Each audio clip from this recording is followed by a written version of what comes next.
Hello, അപ്പൊ നിങ്ങൾക്ക് എല്ലാവർക്കും നമ്മൾ അറിയായിരിക്കും ഐഷു ജോമും.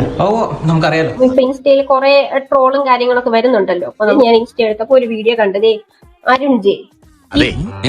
നീയാണോ? അതെ, ഞാനാണ്. ഇവരെ വിചാരം ഇവര് വലിയ പെർഫെക്റ്റ് ആണെന്ന്. തനിക്കൊരു വിചാരമുണ്ട്, താ ഏതോ കോപ്പിലെ വലിയ രാജാവാണ്.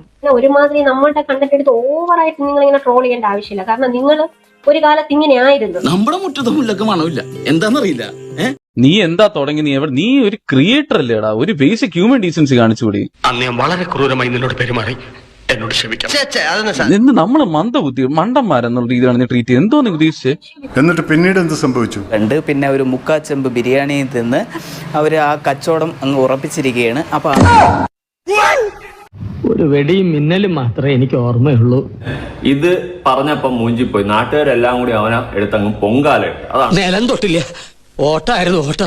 എന്താണ് കച്ചവടം ഉറപ്പിച്ചു എന്നുള്ള രീതിയിലൊക്കെ പറയും. നടക്കുന്ന ആരെയാണ് കച്ചവടം നടത്തിക്കുന്നത്? ആൾക്ക് തീരെ വിദ്യാഭ്യാസം വിവരമൊന്നും ഇല്ലേ, വിഡ്ഢിത്തിരെ പറയുള്ളൂ. ജനങ്ങളെ കുറ്റം പറയാൻ പറ്റത്തില്ല, ഒരിക്കലും കുറ്റം പറയാൻ പറ്റത്തില്ല. അത് അറഞ്ചം പുറഞ്ചം ഈ വീഡിയോയിലെ കമന്റ് ബോക്സിൽ തെരുവിളികളായിരുന്നു. സമയദോഷം എനിക്കല്ലേ, കണ്ടില്ലേ കറക്റ്റ് കല്യാണ സമയത്ത് തന്നെ കരിയറിൽ ഒരു കറ വീണത്. കുറച്ച് മാന്യമായി സംസാരിക്കാം. ഈ ബന്ധം അധികം പോവില്ല.